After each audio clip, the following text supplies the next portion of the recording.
That monster of a gaming PC sitting underneath your desk? Well, it's about to meet its stronger, skinnier little brother. Digital Storm's Black Ops Enix. Sporting an Intel Core i7 processor, 8 gigs of RAM, and NVIDIA's GTX 560 Ti video card, it's ready for state-of-the-art gaming. What's even more amazing is that it's packed inside a vertically cooled case less than a foot long. So find out if size matters, starting at $1,100. Yeah. Okay. We've never seen a computer quite like this. It's about 1.5 feet high. It's less than a foot long, only 9 inches thick. So do you like the taller than normal design? Yeah, look, I'm the guy that uses his computer tower as a footrest. I don't need my computer to have a crazy design. So you don't need it all fancy schmancy? No, I don't. And so with that said, this looks totally nice. It looks really fine. It's a simple design. The red accents don't bother me. Most of the connections and the hot swappable hard drive are on the top, which I like. It should make them easier to actually get to instead of reaching behind and trying to blindly feel your way around. But is it easy to get into the case and start tweaking stuff?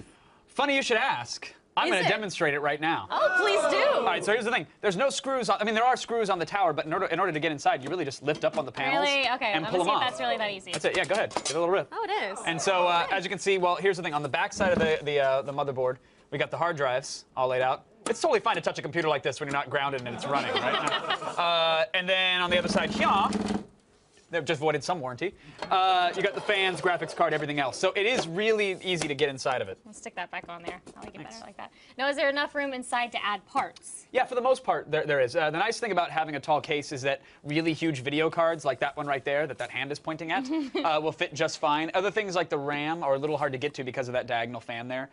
The drives may require some cabling since they're on the other side of the dividing wall. But overall, you will be able to get into this machine and expand it. Well, how does it compare to the other PCs we rated from last week? It's only okay. Just okay. The gaming benchmark scored lower than we expected, especially since it has a lot of really fast components. That was a little on the disappointing side. Games, though, like current games that are out now that you can totally pirate, they work well. Just like the other two PCs reviewed this week, we had no trouble maxing out all the settings and playing for hours. But again, because the 3D benchmarks were a little slower, that means in terms of a future-proof design, this machine might start lagging in a few. We do want to note that our productivity benchmark scored much higher on this than any other machine in the roundup. So for you XL fans, this is it. Churning through it. Now, this is also the most expensive machine of gaming PC roundup at $2,567. So what's the verdict? You're paying a lot for the incredibly unique design. Again, I love the design, but you are paying a premium, and because of that, I do love the red. Yeah, it's a nice accent, and being able to get in there without screws is nice, but it's a 3 out of 5. Had this thing been a little faster or a little cheaper, we would have absolutely bumped it up to a 4. But regardless, it's still a good gaming PC that some people would not be disappointed with. So for all those keeping score at home, here are the results of our gaming PC roundup. All right, here we go. Falcon.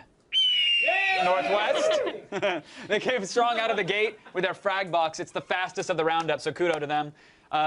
Puget Systems had their incredibly silent, incredibly affordable rig on Wednesday, and today's Digital Storm Black Ops machine, it was good, but it didn't quite live up to our expectations. That is the old roundup here on Attack. All right, well, that's it for today's Gadget Prawn, but if you guys have a gadget you'd like to see us rate, email us at gadgetprawn@g4tv.com.